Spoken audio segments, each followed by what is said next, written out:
So hi, Sunmi. Hi, Laura. You're on your last day of having spent a month shadowing and apprenticing with us in Restorative Auroville. So I'm wondering, could you share a couple of sentences, like of context? How is it that this came to be, that you've been with us? Yeah, so it's been last year that I had the chance to learn more about restorative circles, and I was immediately intrigued and fascinated. And what intrigued me most is that how it brings the power, or it leaves the power to the community. So it's not somebody coming from outside doing something and then leaving. So I see a power difference in that. So it's really about leaving that to the people themselves. So yeah, I thought it would be great if I could learn from you, having so much experience working on it for years already. And somehow I got my nerves up to ask you if I could come and shadow. And you said yes. Yeah, and the team said yes. I felt so welcome from day one on. That's really special to me. So really the openness to have me shadow, be part of all the daily steps you do in your meetings, and that's been learning with a lot of context. And from my side, I think I shared this on our dinner gathering the other night, of just from my side, it's been really, really nourishing, in the sense of that I've always had this, wanting to be able to be absolutely available to anybody on the planet, that this work doesn't belong to me or to Auroville or to our team, that it belongs to humanity, and so anyone who wants to be able to witness what we're doing, should be allowed. So then, I'm curious, in the month that you've been with us and you've seen, you facilitated actually one of our internal circles, and you shadowed for another circle. You missed the post circle, unfortunately, and I think you saw some pre-circles also. And then you've seen all of our internal teamwork and our challenges and how we are together. So I'm curious, what have been some of your most touching or inspiring moments? What are some really strong takeaways or from all of that? There's so many, and I'm sure that after the interview I will think of more. I should have mentioned this. So I'll go by what's coming alive now. And one of my key moments, of course, was having had the opportunity to facilitate a circle myself, and did a lot of mistakes, which made the learning really tangible and lasting. What I see at the core of restorative circles, really leaving space for having people take their own power, and how much craft and attention to detail it needs to really make that happen as a facilitator, not like in manipulating, but leaving that, allowing that to happen. That was a big learning. And I was touched by the powerful and yet gentle presence I perceived from you.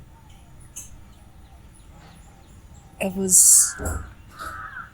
is as if you were extending this really time, and at the same time such a clarity and sharpness.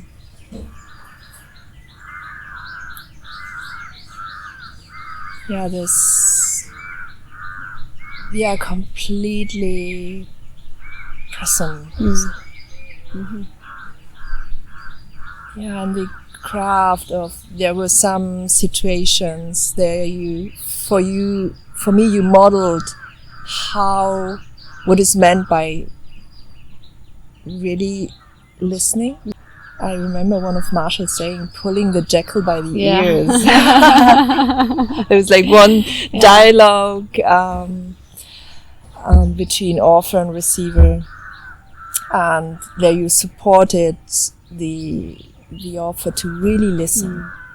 He at first there were a lot of interpretations, and it was like really insisting, and at the same time I never had a sense that it landed as educating.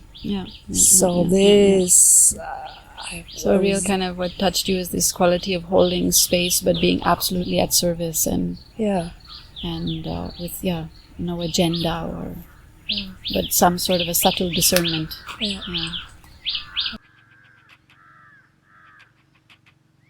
was really touching also to be part of your team processes and how you go into conflict, how you live it, how you don't try to avoid or to solve it quickly just for the sake of solving, but really to go into it, to understand.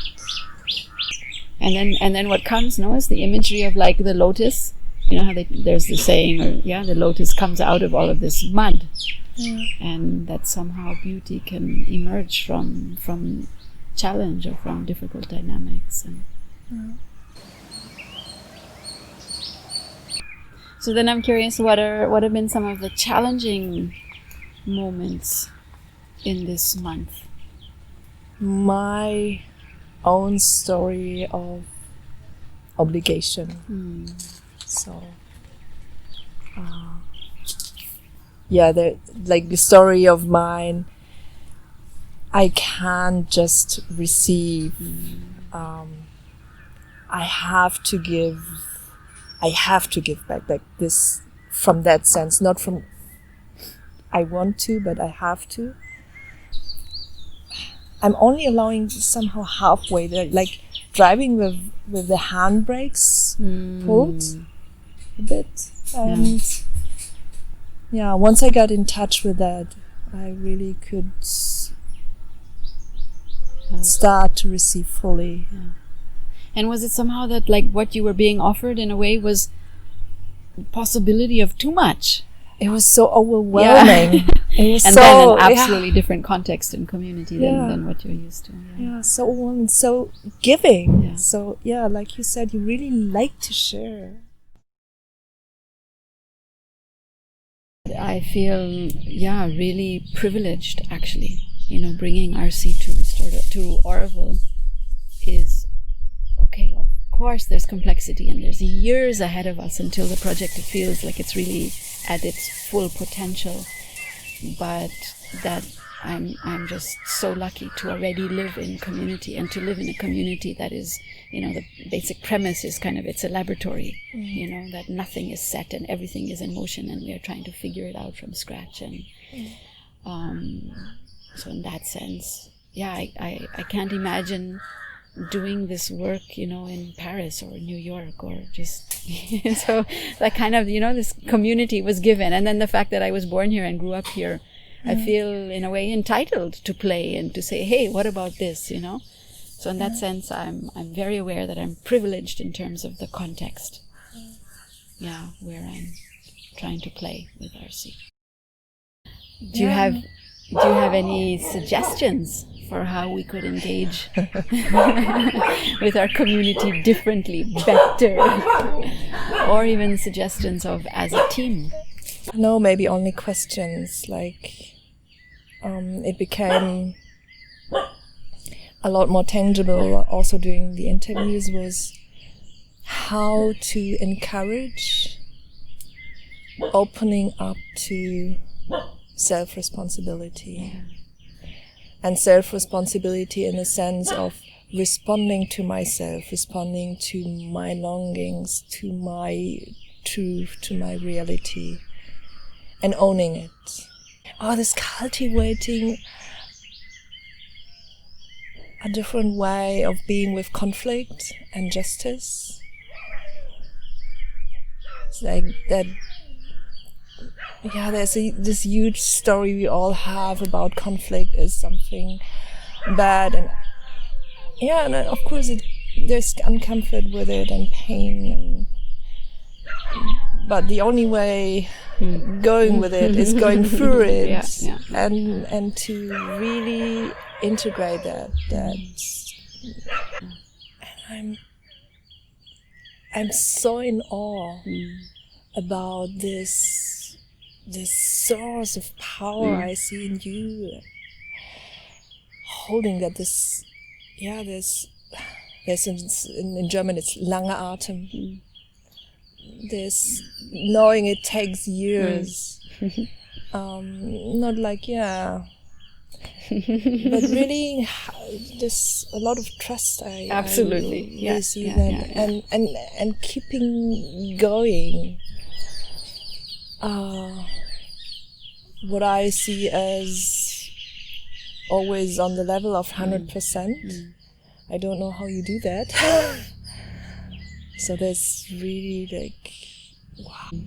I don't know that I do anything. It somehow does through me, really. And the absolute trust and conviction comes from how powerful I find this process. You know, Marshall blew me away and Dominic blew me away, and I'm absolutely convinced. And that's what fuels. Yeah. So it doesn't feel like I am doing. Yeah.